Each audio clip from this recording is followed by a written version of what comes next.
नमस्कार साथियों, एनालाइजर में आपका स्वागत है। आज के इस वीडियो में मैं बात करने वाला हूं पुलिस विभाग का जो सब इंस्पेक्टर भर्ती है उसके विषय में, और इसके अंतर्गत 341 पद के लिए प्रक्रिया अब धीरे धीरे तेज होती नजर आ रही है। और एक चीज ध्यान रखिएगा कि केवल 341 पद होंगे इसकी कोई गारंटी नहीं। इसका मतलब यह है कि यह 341 पद बढ़ सकता है, और अगर बढ़ जाएगा तो आपके सिलेक्शन के चांसेस बढ़ जाएंगे।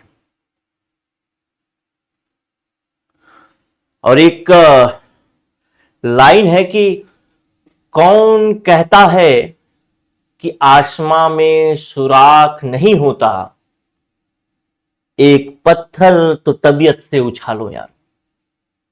तो अगर पत्थर तबीयत से उछाला जाए तो इतनी हिम्मत है हमारे अंदर कि हम आसमां में सुराख कर सकते हैं। लेकिन केवल हिम्मत से काम नहीं चलता। पत्थर को उछालने के लिए हिम्मत के साथ ताकत भी चाहिए। उसी प्रकार से इस परीक्षा को निकालने के लिए केवल कॉन्फिडेंस से काम नहीं चलेगा। इस परीक्षा को निकालने के लिए आपको ताकत भी चाहिए। ताकत क्या है?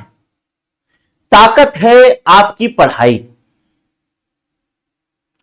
पिछले सत्र का जो एसआई भर्ती हुआ, उस सत्र के एसआई भर्ती में भी बहुत सारे बच्चे सेलेक्ट हुए। जैसे एक लड़का है अभी रायपुर में पदस्थ है, साहू करके, एक यादव करके लड़का था जो पहले उसका पोस्टिंग दे दिया था, ये एक उस समय मंत्री थी उसके आवास पे। तो इस प्रकार से मैं एक दो लोगों को तो अभी याद है मुंह जबानी, लेकिन बहुत बच्चे हैं ऐसे जो सेलेक्ट हुए यहां से। वो एक अलग मुद्दा है। मामला यह है कि आपको भी सेलेक्ट होना है। तबीयत से पत्थर उछालना है, और उसके लिए हमको हिम्मत चाहिए, और उसके लिए हमको ताकत चाहिए। और ताकत जो होगा वो होगा आपका पढ़ाई। क्योंकि इसमें आपको मालूम है कि अभी जो तिथि आ चुकी है कि इसके अंतर्गत फिजिकल स्किल टेस्ट जो होता है, जिसमें शारीरिक नाप जोख वाला जो है वो होगा। उसके बाद फिर प्रीलिम्स का परीक्षा होगा, उसके बाद फिर मेंस का होगा, उसके बाद फिर शारीरिक दक्षता वाला होगा, गोला फेंक ये वो, उसके बाद फिर इंटरव्यू, उसके बाद फिर सिलेक्शन।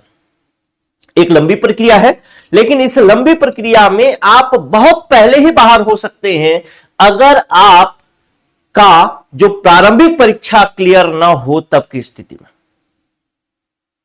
इससे पहले जो एसआई का एग्जाम होता था वो एग्जाम लेता था व्यापम। इस बार जो एसआई का एग्जाम हो रहा है उसको ले रहा है सीजीपीएससी। लेकिन जो सिलेबस है वह व्यापम जैसा ही सिलेबस है। अगर इस एग्जाम को निकालना चाहते हैं तो इस एग्जाम को निकालने के लिए अब आपके रणनीति को कुछ चेंज करना पड़ेगा। जैसे पहले मैं पढ़ाया एसआई के लिए, जिसमें बहुत सारे बच्चे सेलेक्ट हुए, उस एसआई के एग्जाम में, पहले के एग्जाम में और अब के एग्जाम में क्या फर्क है। तो अब हम देखते हैं कि जो प्रश्न की प्रकृति है वह प्रश्न की प्रकृति चेंज हो गई है। पहले क्या होता था, वन लाइनर प्रश्न पूछता था, चाहे वो सीजीपीएससी पूछे चाहे व्यापम पूछे। अल्टीमेटली आपको पढ़ करके अपने एग्जाम में जाकर के क्या करना है, तो प्रश्न सही करना है। अंतिम उद्देश्य क्या है कि प्रश्न सही करना ही अंतिम उद्देश्य है। तो पहले के जो प्रश्न थे वो कैसे होते थे, वन लाइनर प्रश्न होते थे। एक बार पढ़िए और अगर समझ में आता है तो उत्तर दीजिए, नहीं आता है तो मत दीजिए, काम खत्म हो गया। अब के प्रश्न कैसे हैं, तो अब जो प्रश्न पूछ रहा है कथन कारक वाला प्रश्न पूछ रहे, कथन कारण वाला। इस एग्जाम को निकालना है ना, तो इस पूरी रणनीति को ध्यान से देखना और अपनी तैयारी को उसी दिशा में मोड़ने की कोशिश करना। अगर आप नए हैं तो यकीन मानिए एक शॉट में एग्जाम निकल सकता है, वन शॉट, सिंगल शॉट। केवल इस चीज पर फोकस कर लिया। फिर पूछता है कूट वाला प्रश्न। कूट वाला में भी एक दो कूट कभी देता है, कभी तीन कूट दे देगा, कभी चार कूट दे देगा। पूछेगा क्रम से सजाइए वाला प्रश्न, सजाएं। इसके अलावा एक प्रकार का प्रश्न और पूछता है जो होता है जोड़ी मिलान वाला प्रश्न। तो इस प्रकार से जो प्रश्न की प्रकृति है वह प्रश्न की प्रकृति धीरे धीरे चेंज होती जा रही है। अब इन 1 2 3 4 5 प्रकार के प्रकृति वाले प्रश्नों में शिफ्ट हो चुका है, व्यापम हो चाहे सीजीपीएससी हो। अब वन लाइनर प्रश्न में क्या है, अगर आपको पता है, फैक्ट याद है तो आप सही कर लेंगे, लेकिन कथन कारण वाले प्रश्न में आपसे पूछता है 3 प्रश्न। पहला पूछता है क्या कथन सही है, दूसरा पूछता है क्या कारण सही है, और तीसरा सबसे महत्वपूर्ण प्रश्न पूछता है कि क्या कथन कारण का स्पष्टीकरण करता है। इसका मतलब यह है कि इस प्रश्न को बनाने के लिए हमको 2 चीजों की आवश्यकता होगी। पहली चीज जो कि होगा तथ्य, जिसको आप बोलते हैं फैक्ट, और दूसरी चीज जो कि होगा अवधारणा। अगर आपके पास ये दोनों है तभी आपका ये प्रश्न बन सकता है। अभी के समय में आप देखेंगे, आप सोचेंगे अरे कथन कारण वाला प्रश्न मैं छोड़ दूंगा। छोड़ सकते हैं, कोई समस्या नहीं है, लेकिन आप जनरल का कट ऑफ देखें। अभी जो एग्जाम हो रहे हैं उनमें जनरल का कट ऑफ देखें। 100 में जनरल का कट ऑफ जा रहा है या 73 चला जा रहा है, कभी 75 चला जा रहा है 100 में। इसका मतलब यह है कि कोई भी पार्ट तो छोड़ा ही नहीं जा सकता। कोई भी पार्ट छोड़ा, कोई भी प्रकार का प्रश्न छोड़े, इसका मतलब आप पीछे हो जाएंगे। ठीक, कूट वाले प्रश्न में एक्चुअल में फैक्ट वाले प्रश्न ही होते हैं, तथ्य वाले प्रश्न होते हैं, लेकिन इसको क्या देता है, घुमा के देता है। क्रम से सजाने वाला प्रश्न सबसे कठिन प्रश्न मैं मानता हूं। अगर इसमें आपको कंसेप्ट सहित आप इसको नहीं पढ़े हैं, अवधारणा के सहित नहीं पढ़े हैं, तो एग्जाम नहीं निकलने वाला, मतलब ये प्रश्न नहीं बनेगा। जोड़ी मिलान प्रश्न अपेक्षाकृत आसान होता है। सबसे अगर इसमें देखें सबसे टफ प्रश्न कौन सा होगा, तो मैं कहूंगा सबसे टफ प्रश्न होगा क्रम से सजाएं, उसके बाद दूसरा टफ होगा कथन कारण, उसके बाद तीसरा जो होगा कूट से, और चौथा जो होगा जोड़ी मिलान, और 5वां सबसे आसान होगा वन लाइनर प्रश्न। जब आप किताब में या फिर कंटेंट को या फिर वीडियो क्लास या कुछ भी पढ़ना शुरू करते हैं तो उसमें 2 चीजें होती हैं। एक तो होता है जिसको आप बोलते हैं फैक्ट यानी तथ्य, दूसरा होता है जिसको आप बोलते हैं अवधारणा। बच्चों की सामान्य प्रकृति रहती है कि वो अपनी पढ़ाई को यहां से शुरू करते हैं फैक्ट से, और उसको रटना शुरू कर लेते हैं। अरे ये मुझे याद हो गया, ये मुझे याद हो गया, ये मुझे याद हो गया। अगर मैं फैक्ट पर ही बात करता हूं और इस प्रकार से 5 प्रकार से प्रश्न अगर पूछे जाते हैं, मान लेता हूं कि 100 प्रश्न हैं और 100 में से 5 प्रकार के प्रश्न पूछे जा रहे हैं, तो प्रत्येक भाग से आपके 20 प्रश्न पूछे जा रहे हैं। ठीक, एकदम कैलकुलेशन पे है, निकालना भी, एग्जाम को निकालना भी कैलकुलेशन पे ही है। 20 प्रश्न पूछे जा रहे हैं, आपने फैक्ट पढ़ा, फैक्ट पढ़ के आप क्या करेंगे, वन लाइनर 20 के 20 तो करने की स्थिति में नहीं होंगे, लेकिन कर सकते हैं। चलिए, मतलब एक वन लाइनर आपका कवर हो गया, दूसरा आपका कवर हो जाएगा कूट वाला प्रश्न कवर हो सकता है, तीसरा आपका कवर हो सकता है, बस 2 ही भाग कवर हो सकते हैं। यानी एग्जाम में आप 60 प्रश्न ऐसे हैं जिस पर आपकी कोई मेहनत नहीं, 40 प्रश्न ऐसे हैं जिस पर आपने मेहनत किया है। और कारण क्या है, क्योंकि आपने फैक्ट पढ़ा है, तथ्य पढ़ा है। अगर आप अवधारणा पढ़ते हैं, केवल अवधारणा पढ़ें, तो तथ्य से 40 प्रश्न कवर कर रहे हैं, अवधारणा से आप 60 प्रश्न कवर कर रहे हैं, केवल अवधारणा पढ़ें। और अगर दोनों मिला के पढ़ें तो आप कर लेंगे 100 प्रश्न सही, मतलब 100 के 100 प्रश्न कवर करेंगे। सही तो अलग बात है, ठीक, दोनों मिला के करेंगे तो 100 के 100 प्रश्न कवर करने की स्थिति में होंगे। और एक मजेदार बात यह है कि अगर आपने अवधारणा पढ़ लिया, कंसेप्ट पढ़ लिया किसी चीज का, तो उस अवधारणा के साथ आप फैक्ट को याद कर सकते हैं। लेकिन अगर आप केवल फैक्ट पढ़ेंगे तो अवधारणा आपसे छूट जाएगा और फिर फैक्ट को याद करना ही बहुत मुश्किल हो जाएगा। कई प्रश्न ऐसे होते हैं जिसमें आपको अवधारणा से ही चीजें बन जाएगी, यानी बहुत सारी चीजें तो आप अगर पढ़ेंगे ऐसा कंसेप्ट के साथ तो आपको याद करने की आवश्यकता ही नहीं पड़ेगी, वो केवल कंसेप्ट में ही क्लियर हो जाएगा। ठीक है, तो आपका फोकस होना चाहिए कि आप कैसा भी पढ़ें, कुछ भी पढ़ें, आपकी ये 5 प्रकार के प्रश्न की प्रैक्टिस आपके पास आवश्यक तौर पर होना चाहिए। क्या ये प्रश्न उस कंटेंट से, उस वीडियो क्लास से, उस ऑनलाइन कोर्स से, उस ऑफलाइन क्लास से कवर हो रहा है या नहीं हो रहा है, इसकी पहचान, उस क्लास की पहचान आप इन सब चीजों से कर सकते हैं। उस कोर्स की पहचान, उस कंटेंट की पहचान इन सब चीजों से कर सकते हैं। क्योंकि अगर तू हवा है तो कर ले हवाले मुझको, इससे पहले कि कोई और बहा ले मुझको, तो इससे पहले कि कोई और निकाल के लेकर के निकल जाए पोस्ट, उससे पहले आपको पोस्ट लेना है, तो आपको इन सब चीजों का तो ध्यान रखना ही पड़ेगा। अब वो जमाना गया कि आप पढ़िए और जाकर के उत्तर लिख दीजिए, मतलब गोला कर दीजिए और खत्म हो जाए। अब कंपटीशन का लेवल टफ हो गया, मतलब जो व्यापम है उसने भी टफ कर दिया, और बच्चे जो तैयारी कर रहे हैं वो तो टफ करते ही जा रहे हैं। ठीक है, तो इन सब चीजों को, इन बिंदुओं को आपको आवश्यक तौर पर ध्यान रखना चाहिए। कुछ ऐसे विषय, कुछ ऐसे चीजें जो मैं आपको बताना चाह रहा हूं, उसके बाद और भी बातें करूंगा कि आप इन सब चीजों में किस प्रकार से अपने आप को और बेहतर कर सकते हैं और अच्छा कर सकते हैं। यानी जैसे ये कंटेंट है, जैसे मैंने 5 प्रकार बताया, तो इसको किस प्रकार से, कहां से आपको मिलेगा, कौन सी किताब से आपको मिलेगा, या कहां से आप ये चीज प्रैक्टिस कर सकते हैं, अपने आप को तैयार कर सकते हैं, उस पर भी बात करूंगा। उससे पहले मैं बात कर लेता हूं आपके सिलेबस पे। जो प्रारंभिक परीक्षा का सिलेबस है वह 7 भागों में डिवाइड है। 7 भाग, जिसमें मैं अगर इसको 2 भाग में बांटता हूं, 7 भाग को, तो मैं कह सकता हूं कि इसको मैं बांट देता हूं और इसको बांट देता हूं। ठीक, सामान्य अध्ययन के 35 और छत्तीसगढ़ सामान्य अध्ययन के 25, यानी टोटल इसमें आपको पूछा जाएगा 60 प्रश्न।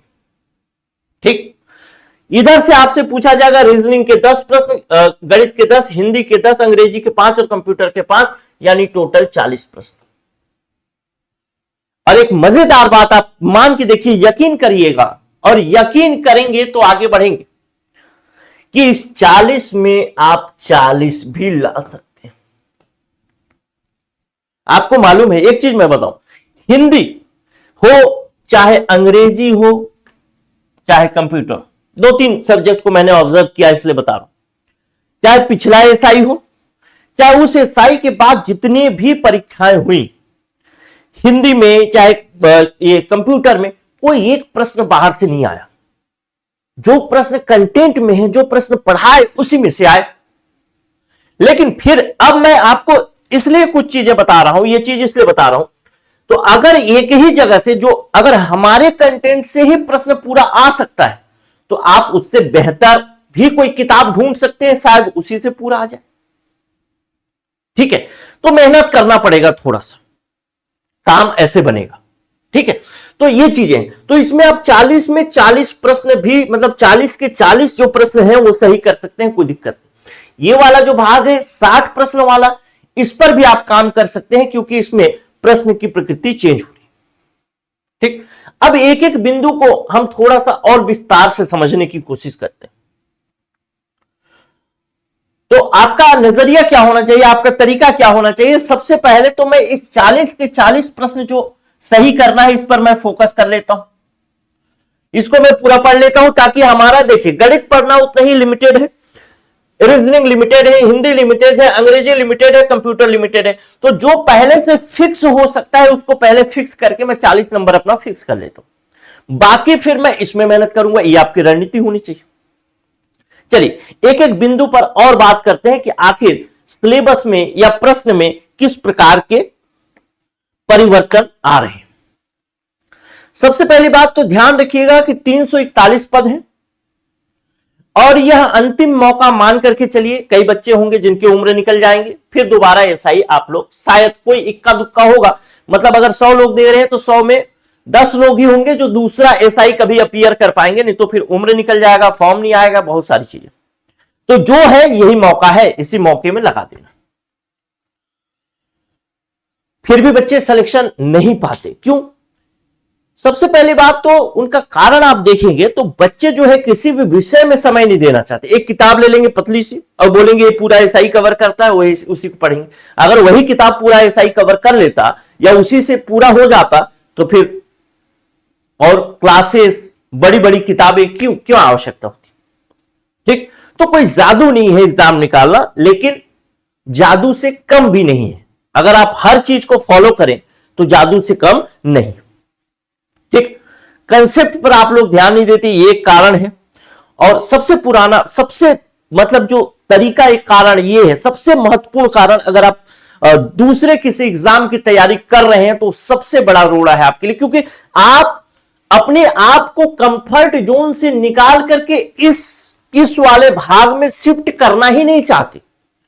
बस पढ़ रहे हैं, इस चीज का आपके अंदर क्या बोलते हैं, खुशगुमानी है कि हाँ मैं तैयारी तो कर रहा हूं। तो अगर आप जैसा एग्जामिनर का डिमांड है उस डिमांड के अनुसार अपने आप को पेश नहीं करेंगे तो आप उसके लिए बेकार है। ऐसा तो नहीं है कि आप एक आखिरी व्यक्ति है जिसको एसआई बनाना है, उसके पास बहुत विकल्प है एग्जामिनर के पास। तो आप आखिरी व्यक्ति है जिसको एसआई बनाने हैं, ऐसा नहीं। तो आपको ही इसी तरीके पे खरा उतरना पड़ेगा। और एक कारण और भी है, जैसे बच्चे क्या है कि छत्तीसगढ़ पढ़ते हैं। अब छत्तीसगढ़ में भी वो वही पढ़ते हैं जो उनको आता है, क्योंकि उसको पढ़ने में मजा आता है। हाँ मुझे तो याद है, मुझे याद है, फिर वही पढ़ते हैं, पढ़ते रहते। यूट्यूब में देखिए कई ऐसे एमसीक्यू की सीरीज चल रही है यूट्यूब में, बस वही पढ़े जा रहे हैं और जो पढ़ा है वही पढ़ रहे हैं। तो ध्यान रखो मेरे दोस्त, अगर छत्तीसगढ़ का 25 क्वेश्चन पूछना है, कितना छत्तीसगढ़ में झोंक दो। हिंदी का 10 क्वेश्चन पूछना है, कितना भी हिंदी में पूरा समय लगा दो हिंदी में, 3-4 महीना हिंदी पढ़ लो, लेकिन आएगा तो 10 ही क्वेश्चन ना। तो जो बनता है उसमें आपका कोई मामला नहीं है, जो बनता है वो तो बनता ही है। फोकस कहां करना है कि जहां पर हमारी कमी है, जहां पर हमसे नहीं बनता, उस पर अगर फोकस करेंगे तो आपका बहुत सारा नंबर आगे बढ़ जाएंगे। आप कितने लोग ऐसे होंगे जो प्रश्न के पैटर्न, जो नया पैटर्न है उस पर फॉलो कर रहे हैं? नहीं कर रहे, चलो भाई पढ़े जा रहे हैं। तो निकालने का एक तरीका है ना एग्जाम को, पढ़ना बस नहीं है, उस हिसाब से पढ़ना है जिस हिसाब से उसकी डिमांड हो। और एक काम आप लोग जरूर करिएगा, वो जरूर करिएगा जिसको मैं बता रहा हूं, PYQ। चाहे आप कुछ करें चाहे मत करें, कुछ करें या ना करें, आपके पास विकल्प ही नहीं, आपको करना ही पड़ेगा अगर सिलेक्शन लेना है, और कोई ऑप्शन नहीं। तो ये जो प्रीवियस ईयर क्वेश्चन पेपर है, इस प्रीवियस ईयर क्वेश्चन पेपर को आप इसमें ऐड कर लीजिएगा PYQ में, प्रीवियस ईयर क्वेश्चन। ये आपका जो प्रीवियस ईयर क्वेश्चन है, चाहे एसआई का हो, चाहे व्यापम का हो, सीजीपीएससी का, सारे प्रीवियस ईयर क्वेश्चन कम से कम 10 से 15 प्रीवियस ईयर क्वेश्चन आपको लगाना चाहिए। और उस प्रीवियस ईयर क्वेश्चन को कैसे लगाना है, जैसे मान लेते हैं प्रश्न संख्या 1 है, इसके 4 ऑप्शन है, A, B, C और D। इन 4 ऑप्शन को आप लिखिए, चारों ऑप्शन के सामने उसी को प्रिंट निकलवाइए और प्रिंट निकलवा करके उसमें लिखिए कि इसको शॉर्ट फॉर्म में इसका कुछ मीनिंग जो भी होगा या फिर इसमें जो फैक्ट होगा, बाकी हर ऑप्शन को ऐसे लिखिए। आप यकीन मानिए, मात्र और मात्र ये 10 से 15 प्रीवियस ईयर क्वेश्चन करके ही आप कम से कम 15 से 20 प्रश्न अधिक ला सकते हैं, मतलब 15 से 20 प्रश्न अधिक बना सकते हैं। और इतना अगर आपने कर लिया तो कोई दिक्कत नहीं है। तो जो लोग मेहनत करते हैं उनको, हमको सही दिशा में आपको मेहनत करना है, बस यही चीज करना है। ठीक, अब कुछ बिंदुओं पर और बात करता हूं, क्योंकि मैं चाहता हूं कि ये पूरा वीडियो बने, ये सिलेक्शन वाला वीडियो बने। ठीक, एक विषय पर बात करता हूं जिस विषय का नाम है हिंदी। हिंदी से शुरू कर रहा हूं। ठीक, हिंदी में आप देखेंगे, अब हिंदी में अगर प्रश्न की प्रकृति आप देखिए तो हिंदी में प्रश्न प्रकृति कैसे हो रही। पहले पूछता था फैक्ट, अब क्या फैक्ट पूछता है? तो आप कहेंगे हां फैक्ट पूछता है, लेकिन फैक्ट अब नहीं पूछता, फैक्ट के जगह में पूछता है अवधारणा। ठीक, अब अवधारणा पूछना चाहता है कि उस फैक्ट के पीछे क्या है। जैसे एक विकल्प देता हूं, जैसे आपसे पूछेगा कि द्विगुण व्यंजन क्या है, दो है र और ड, ठीक, ये दो है। पहले पूछता था कि द्विगुण व्यंजन कौन सा है, अब पूछता है कि ये जो र है और ढ है ये द्विगुण व्यंजन क्यों है। अब एक चीज बताइए, अब आपको मैं एक चीज बताने की समझाने की कोशिश कर रहा हूं। कई बार से मैं कहता हूं कि अवधारणा और फैक्ट दो चीजें, ठीक, अवधारणा और फैक्ट दो चीजें। अब मान लेते हैं फैक्ट वाला प्रश्न पूछा, वन लाइनर प्रश्न पूछा, आपसे पूछता है कि कौन कौन सा द्विगुण व्यंजन है, र और ढ, दे दिया दो ऑप्शन। आपने कहा कि ठीक है मुझे पता है, लेकिन आपको पता कैसे चला? क्योंकि आपने इस चीज को क्या कर रखा है, याद कर रखा है। लेकिन अगर आपको यह पता चल जाए कि द्विगुण व्यंजन की परिभाषा क्या है, उसको द्विगुण कहने का अवधारणा क्या है, तो क्या आपको यह याद करने की जरूरत है? नहीं है।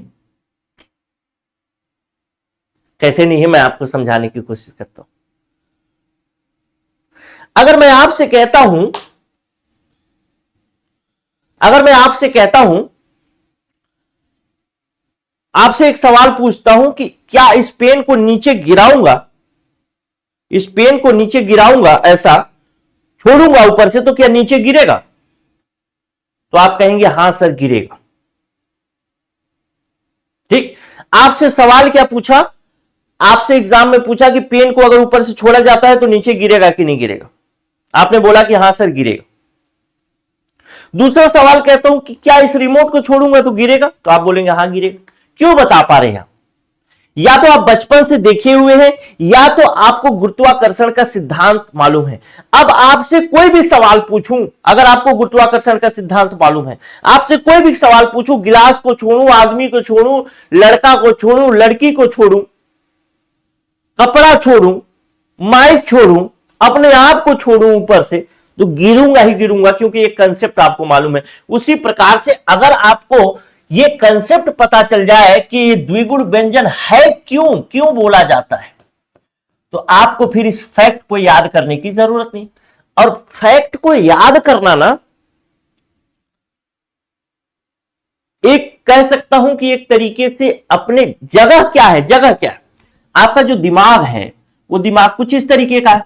अगर आप इसमें फैक्ट याद किए, इतना जगह ले लिया, अंग्रेजी का फैक्ट याद कर लिए, इतना पूरा जगह ले लिया, गणित का फैक्ट याद कर लिए, इतना जगह ले लिया, ऐसे करके जगह कवर होता जाता है। ठीक, तो फिर क्या होगा, फिर और कुछ चीजें याद करनी है तो उसके लिए जगह नहीं है, बिल्कुल नहीं है, जगह पैक है पूरा दिमाग। अब याद की हुई चीज को भूलना एक समस्या है। तो जब बहुत सारी ऐसी चीजें होती है एग्जाम में जिसको आपको याद ही करना पड़ता है, उसके पीछे कोई कंसेप्ट नहीं, मतलब कंसेप्ट है लेकिन आपको याद करना ही पड़ता है। जैसे मैं कहूं वो केमिस्ट्री का टेबल, पैरामेडिक टेबल की क्या बोलते हैं उसको, वो याद करना है आपको, तो उसके पीछे कोई कंसेप्ट, मतलब उसको आप कंसेप्ट से याद नहीं कर सकते, तो आपको उसको याद ही करना पड़ेगा। अब उसके लिए आपके दिमाग में जगह होना चाहिए, और वो जगह तो आपने ये द्विगुण व्यंजन याद करके भर लिया है, तो कहां से याद करेंगे? इसीलिए मैं कंसेप्ट की बात करता हूं, और चूंकि अब कंसेप्ट से प्रश्न आते ही हैं इसलिए बात कर रहा हूं। ठीक है, तो ये एक चीज हो गया हिंदी के विषय में। दूसरा बात हिंदी के विषय में मैं आपसे कहूंगा कि जैसे कथन कारण वाले प्रश्न आते हैं, तो मैंने आपको बताया कि कथन कारण वाले में एग्जामिनर आपसे 3 सवाल पूछता है, कथन सही है, कारण सही है और स्पष्टीकरण सही है कि नहीं। कथन सही है, कारण सही में तो आप सही हो जाते हैं, लेकिन स्पष्टीकरण सही है कि नहीं है इसमें आप फंस जाएंगे, क्योंकि आपके पीछे कंसेप्ट नहीं। ठीक है, या फिर क्रम से जमाइए वाला जो प्रश्न है उसको भी आप कंसेप्ट से चीजों को क्लियर कर सकते हैं। जैसे कौन सा वर्ण जो है मूर्धा से उच्चारित होगा, कौन सा वर्ण तालु से होगा, कौन सा वर्ण दंत होगा, क्यों होगा, वो पीछे का कंसेप्ट, जैसे इसमें कंसेप्ट जान गए, जैसे गुरुत्वाकर्षण का कंसेप्ट जान गए तो वो पूरा आसान हो गया, वैसे ही यहां पर भी आपसे जो क्रम से सजाई वाले प्रश्न हैं वो भी आप कंसेप्ट से बना सकते हैं। अंग्रेजी की बात करूं तो ये जो चीजें मैंने बताया, चाहे वो कथन कारण वाला प्रश्न हो, चाहे फिर क्रम वाला प्रश्न हो, ये सब चीजें अभी जो है एग्जाम जो है जो भी हो रहा है उसमें चेंज किया जा रहा है। ठीक, तो अब आपसे पूछेगा, आपने पढ़ा है घोष व्यंजन क्या है, उष्म व्यंजन क्या है। अब आपसे पूछेगा घोष उष्म व्यंजन में क्या समानता है, दोनों का मिला के पूछ लिया। अब कंसेप्ट नहीं पढ़े रहेंगे तो गया। ठीक, तो एक एक नंबर के लिए फाइट करना है। ये तो परिवर्तन रहे कुछ हिंदी में। दूसरा नंबर पॉइंट, मैं इंग्लिश की परिवर्तन की बात करता हूं। अब इंग्लिश आपसे 5 ही प्रश्न पूछेगा, लेकिन 5 प्रश्न छोड़ नहीं सकते, क्योंकि जैसे ही आपने 100 में 5 प्रश्न छोड़ा, आपका मैक्सिमम मार्क्स हो गया 95, आपके कॉम्पिटिटर का मैक्सिमम मार्क्स 100 है। अब 100 में से उसे अधिक नंबर लाना है और आपको 95 में से ही अधिक नंबर लाना है। आपने अपने सीमा को लिमिट कर दिया, तो छोड़ना तो कोई भाग नहीं। तो अब देखेंगे, अगर अंग्रेजी के प्रश्नों की बात करें तो अंग्रेजी में अभी कोई चेंज खास नहीं आया है। एक बहुत छोटा सा चेंज किया है, वो कहता है कॉमन एरर वाला प्रश्न पूछूंगा, कॉमन एरर वाला प्रश्न पूछूंगा। और इस कॉमन एरर वाले प्रश्न को डाल करके, हालांकि ये छोटा है, लेकिन कॉमन एरर के प्रश्न को सॉल्व करने के लिए पूरा ग्रामर पता होना चाहिए। तो ये कितना बड़ा चेंज हो गया। ठीक, और अगर अब दूसरे विषय पर बात करते हो, जैसे गणित पर, तो पहले गणित की बात करूं, गणित को पहले कैसे पूछता था कि भाई 2 नाव चल रहे हैं ऐसा ऐसा, तो बताओ ये कितनी देर में जाएंगे, कितनी दूरी तय करेंगे, आपसे ऑप्शन दे देता था। लेकिन अब वो क्या कर रहा है, इसमें विकल्प को कूट में दे रहा है, यानी अंक गणित को विकल्प में पूछ रहे हैं। अब इसको जानने के लिए आप कुछ नहीं कर सकते। क्या कर सकते हैं, इसके पीछे की कहानी को जान सकते हैं कि वो ऐसा क्यों हो रहा है, यानी कुल मिला के कंसेप्ट को जान सकते हैं, तभी ये अंक गणित आपसे बनेगा। ठीक, या फिर दूसरा प्रश्न पूछ रहा है प्रक्रिया वाला। प्रक्रिया वाला प्रश्न मतलब कि कोई भी आपसे इसमें डेटा सफिशिएंसी का भी प्रश्न पूछ रहा है, आंकड़ा पर्याप्तता का। प्रक्रिया वाला प्रश्न ये पूछ रहा है कि भाई जो मैं प्रश्न आपसे दे रहा हूं उसको आप किस किस स्टेप से बनाएंगे। पहले क्या होता था कि जैसे मान लो आपसे कोई भी प्रश्न पूछा और बोलता है कि 3 का 1 कितना होगा, 3 का घात 3 कितना होगा, आपसे उत्तर दे दिया 3 3 9 3 27 दिया 81, आप 81 मार के आ गए, चलो भैया ये सही हो गया। लेकिन अब प्रश्न कैसे पूछ रहा है कि इसको बना रहे हो, 81 उत्तर ला रहे हो, इस बीच में कौन कौन सी प्रक्रिया को फॉलो किए हो आप, और ये प्रक्रिया आप बताइए। प्रक्रिया आपको पता ही नहीं, क्योंकि आपका फोकस कहां है, आपका फोकस है कि आंसर जल्दी से जल्दी लाना है। तो इसमें कौन कौन सी प्रक्रिया आपने लगाया, ये प्रश्न आपसे पूछना चाहता या फिर पूछ रहा है। प्रश्न के अंदर भी प्रश्न पूछ रहा है इसमें गणित में, तो इन सब चीजों को आपको दे। अब कूट वाला जो प्रश्न इसमें जो है, क्या बोलते हैं, रीजनिंग की बात करूं तो रीजनिंग के प्रश्नों में बहुत ज्यादा चेंज नहीं किया है। रीजनिंग लगभग लगभग सेम है, कोई दिक्कत नहीं है। लेकिन रीजनिंग के प्रश्न में एक चेंज किया है कि पहले ABCD में ऑप्शन देता था, उसको JKLM में ऑप्शन देने लगा है, जो कि थोड़ा कठिन कर दिया है। मतलब देखने में कठिन लगता है, बाकी कठिन होता नहीं है। तो चूंकि हम, अगर आप प्रैक्टिस करें तो ये वाला क्वेश्चन के साथ ही प्रैक्टिस करें तो ज्यादा आसान रहेगा आपके। लेकिन हां, रीजनिंग को कठिन किया जा सकता है। जितना रीजनिंग आपका व्यापम या CGPSC पूछता है वही रीजनिंग नहीं है। रीजनिंग आता है UPSC में भी, और ये होता है कठिन लेवल का। तो उस लेवल की भी आपको तैयारी करनी चाहिए, क्योंकि आपको हर मोर्चे पर तैयारी करनी, मतलब हर मोर्चे पर आपको तैयार रहना है। ठीक है, GS के लिए आप जो भी पढ़ते हैं उस GS में आपको चाहे वो छत्तीसगढ़ का GS हो, चाहे इंडिया का GS हो, इसका कोई मतलब और छोर नहीं है। लेकिन हां, इसमें प्रश्न को टैकल करने के लिए आपको, जैसे जो प्रश्न आता है वो प्रश्न सही हो, उसके लिए आप कर सकते हैं काम, क्या कि जो 5 प्रकार के MCQ बताया, कूट वाले, कथन कारक, ये plus PYQ previous year question, इन दोनों को करिए। प्रीवियस ईयर क्वेश्चन मैंने बताया 15 से 20 प्रश्न आपके सही हो जाएंगे। ये एक छोटा सा काम करके मात्र 10 से 15 प्रीवियस ईयर क्वेश्चन सॉल्व करिए, 15 से 20 अंक आपके अधिक बढ़ जाएंगे, केवल छोटा सा काम करके। ठीक, तो ये सब चीजें आपको करनी पड़ेगी मेरे दोस्त, तब जाकर के आपका सिलेक्शन जो है वो दुरुस्त हो पाएगा। नहीं तो बड़ी मुश्किल है डगर पनघट की। ठीक है, तो एक एक नंबर के लिए, एक एक अंक के लिए, अरे एक एक नंबर की बात क्या करोगे, ऐसे आपका आएगा ना नंबर 0.0001, इतना में आप बाहर हो जाओगे, इतना में बस बाहर। आपका प्रतिद्वंदी मतलब इतना अंक बस कम आएगा, इससे आप बाहर हो गए। आपका प्रतिद्वंदी है जो आपसे एक रैंक ऊपर है, उसका बस इतना ही नंबर अधिक आया बस। तो हमको किसी भी मोर्चे पर, किसी भी पक्ष में, कहीं पर भी कोई भी होल छोड़ना ही नहीं, हमको वो सारे होल बंद करने हैं जिससे हमारा सिलेक्शन हो। ठीक है, तो ये पूरा का पूरा आपको फोकस करना है। ठीक, हम लोग एक काम और कर रहे हैं अभी, जिस पर कि आपको मैं थोड़ा सा जानकारी दे देता हूं, थोड़ी सी जानकारी आपको, कि हम एक जो पहले मैं जो पढ़ाता था, पहले जो मेरी क्लास होती थी, उस क्लास में मेरा क्या रहता था कि मैं पढ़ाता था पूरा थ्योरी, ठीक, और दूसरा पढ़ाता था, थ्योरी पढ़ाता था, उसके साथ, इस थ्योरी के साथ आपको क्लास में मिलता था एक चीज और, जिसको आप बोलते हैं पीडीएफ। लेकिन हालांकि जो थ्योरी पीडीएफ दोनों मिलता था, इसमें से भी जो प्रश्न है वो बाहर से नहीं आते।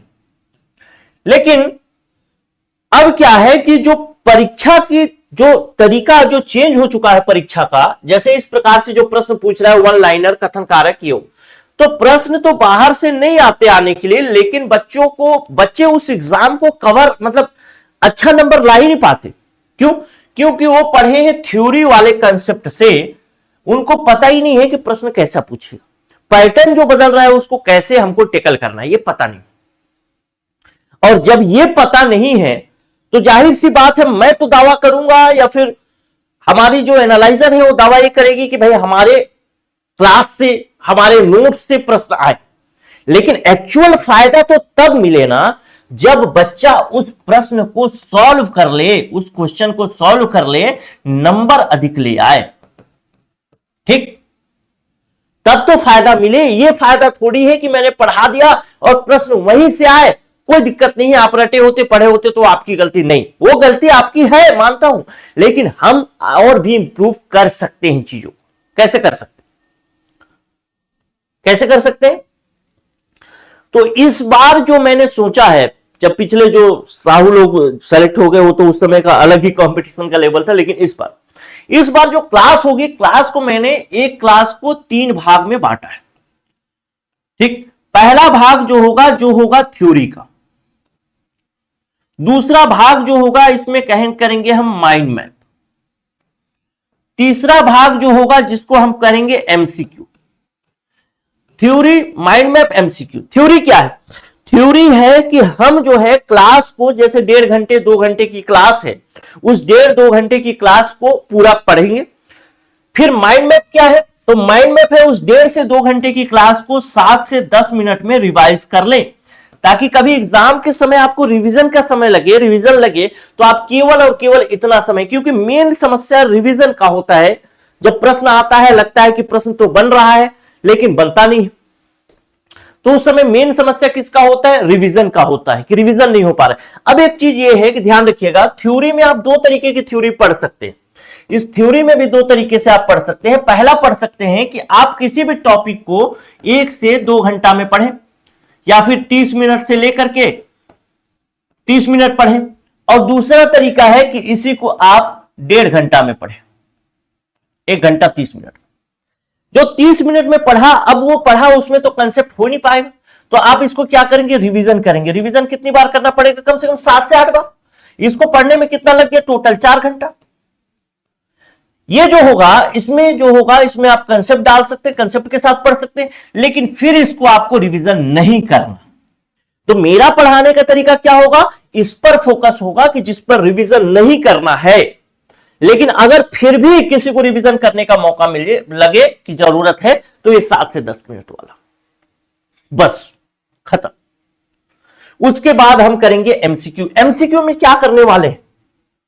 तो एमसीक्यू में जो करेंगे वो एक चीज और ये जो करेंगे, देखिए ये पूरा वन लाइनर, कथन कारक, कूट वाला, क्रम से सजाए, जोड़ी मिलाए, ये पूरा का पूरा तरीका हम ये पूरा फॉलो करेंगे। उसमें साथ में एक चीज और फॉलो करेंगे, वो होगा प्रीवियस ईयर क्वेश्चन, जो कि आपके मैंने बताया 15 से 20 नंबर यहां से बढ़ जाएंगे। ठीक, ये जो नए प्रश्न है जो बच्चों से नहीं बनेंगे, वो प्रश्न आपसे भी बनेंगे, क्योंकि हम इस पर काम कर चुके होंगे।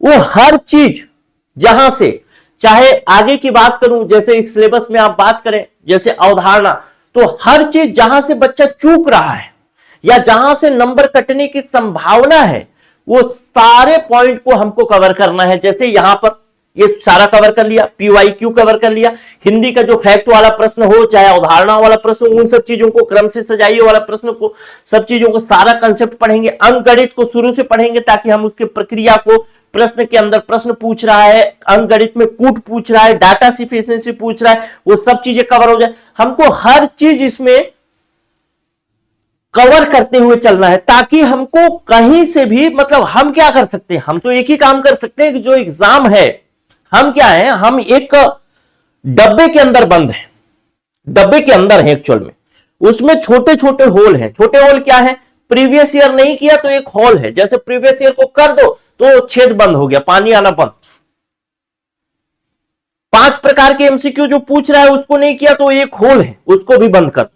तो अगर सब तरफ से बंद हो जाएंगे, इसका मतलब हम सेलेक्ट हो जाएंगे। तो वही छोटी छोटी चीजों को हम बंद करने का काम करेंगे इस पूरे प्रक्रम में। और आप अगर सेल्फ स्टडी करते तो आपको भी ये चीज पूरा फॉलो करना चाहिए। तो इसमें MCQ में हम कवर करेंगे न्यू क्वेश्चन, जो भी पैटर्न है उस पैटर्न पर, और साथ ही साथ MCQ, जो MCQ बोल रहा हूं PYQ, प्रीवियस ईयर क्वेश्चन। ये प्रीवियस ईयर क्वेश्चन से हम 15 से 20 नंबर बढ़ाने का काम करेंगे, और जो पैटर्न वाले प्रश्न हैं वो अभी वर्तमान पैटर्न को हम लोग फॉलो करते हुए चलने वाले। ठीक है, तो ये सब चीजें हम इसमें करने वाले। आप सेल्फ करते हैं तो सेल्फ से करिए, और नहीं कर सकते, इतना मेहनत नहीं कर सकते, तो हम जो मेहनत कर रहे हैं उस मेहनत का लाभ ले लीजिए। आपको मालूम तो चल गया होगा कि जो प्रतियोगिता का स्तर है वो आसान नहीं है, इसके लिए सारा मेहनत आपको चाहिए होगा, जो मैंने पूरा बताया। ठीक, तो मेहनत अगर है तो मेहनत करना पड़ेगा, और अगर यहां से आप क्लास भी लेते हैं तो भी आपको मेहनत करना ही पड़ेगा। हालांकि जो कंसेप्ट है बहुत आसान हो जाएगा, लगभग आपके मेहनत का 80% भाग मैं कवर कर लूंगा या फिर हमारी टीम कवर कर लेगी, लेकिन आपको 20% भाग के लिए मेहनत करना होगा। तो मेहनत नहीं कर सकते तो फिर मुश्किल है, मेहनत करना है, निकालना है तो फिर अच्छा है। ठीक, तो आपको इस एग्जाम में हमको देना है आपको पूर्ण रूप से क्वालिटी वाला क्लास,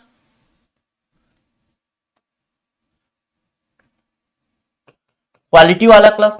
और इस क्लास को करने के लिए हमको चाहिए संसाधन, क्योंकि हमको अगर MCQ बनाना है, MCQ के प्रश्न बनाने हैं, प्रीवियस ईयर प्रश्न छांटना है, तैयारी करनी है, पूरा कंसेप्ट देना है, तो संसाधन चाहिए। और संसाधन आता है पैसा से। मेरा कहने का मतलब आप लोग समझ चुके होंगे कि हमको ये जो कोर्स होगा वो पेड होगा अगर आप लेना चाहते हैं तो। लेकिन आपने देखा बहुत सारी चीजें, अभी और भी बात करूंगा, थोड़ा सा पेड होगा, लेकिन इसका कोर्स का पेड होगा तो इसका फीस क्या होगा और इसमें क्या क्या सुविधा मिलेगी। तो इसका फीस है 7,000 रुपए प्लस GST। जीएसटी इसका 1280 रुपए होगा, 18% गवर्नमेंट GST लेती है, तो ये हो जाएगा आपका टोटल GST के साथ अगर बोले तो 8,260 रुपए। फीस महंगा लगा, कई जगह आप देखेंगे कि वहां से फीस कई गुना महंगा है,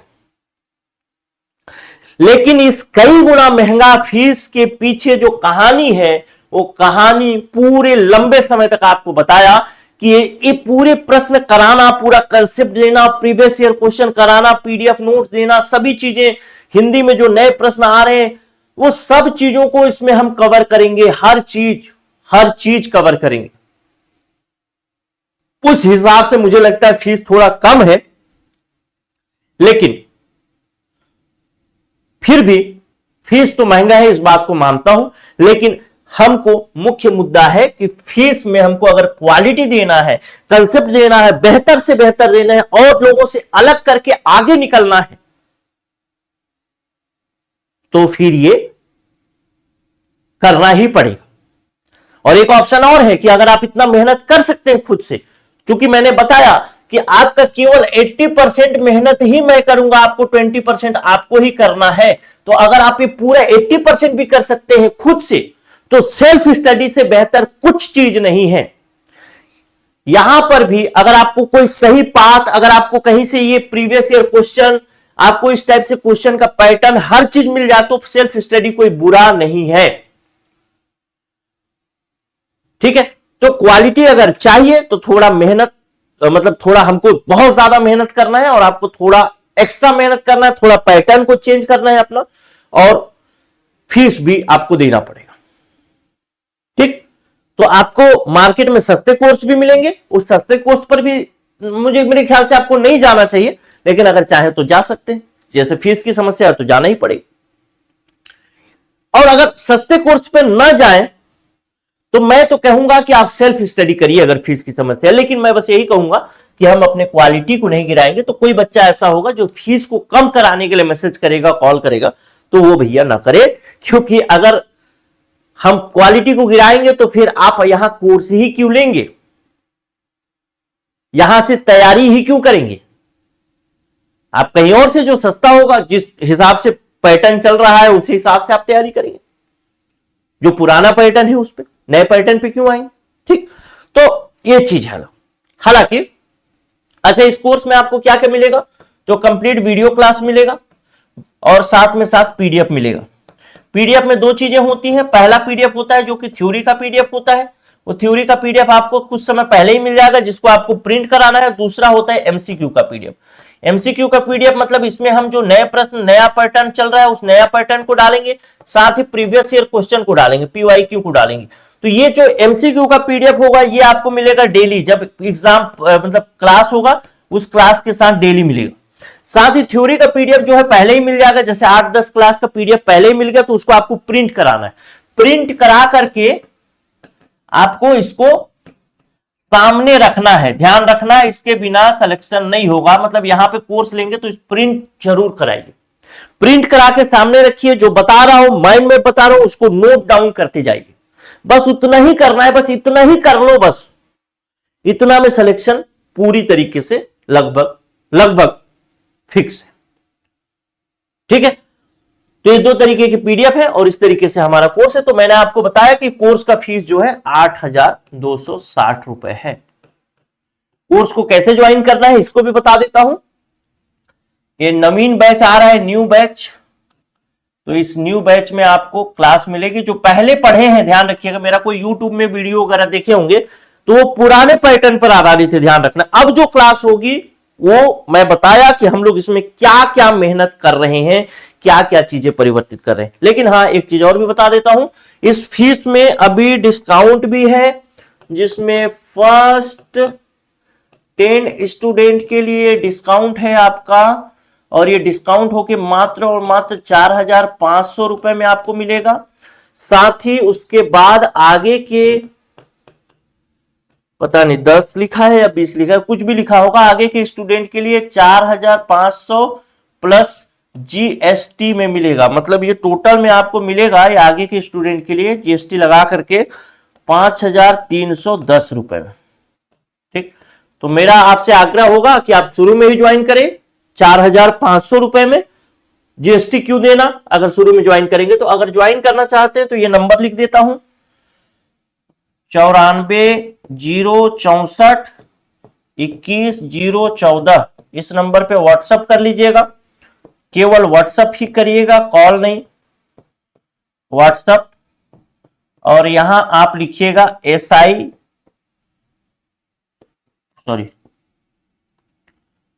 व्हाट्सएप में लिखिएगा पुलिस एसआई कोर्स। आपको पेमेंट डिटेल मिलेगा, पेमेंट करिए, कोर्स ज्वाइन करिए और अपनी तैयारी को अगर शुरू करना चाहते हैं तो शुरू करिए। मेहनत मैं करूंगा, आपको बस मेरे साथ कदम से कदम मिलाकर के मेहनत करना है। बस आपको वही करना है जो मैं बताऊं, बाहर इधर उधर भागना नहीं है। जितना मेहनत मैं करूंगा बस उतना ही मेहनत आपको करते जाना है, बस उतना ही कर लीजिए, सफिशिएंट है। सरफरोशी की तमन्ना अब हमारे दिल में है, देखना है जोर कितना बाजुए कातिल में। तो मेहनत करिए। और मैंने आपको शुरू में ही एक शेर कहा था कि कौन कहता है कि आसमां में सुराग नहीं होता, सुराख नहीं होता, एक पत्थर तो तबीयत से उछालो। तो ये अंतिम मौका मान करके पूरे हिम्मत, पूरे जज्बा और पूरे ताकत के साथ हमको पत्थर उछालना है और इस बार एक पोस्ट लेना है। नमस्कार।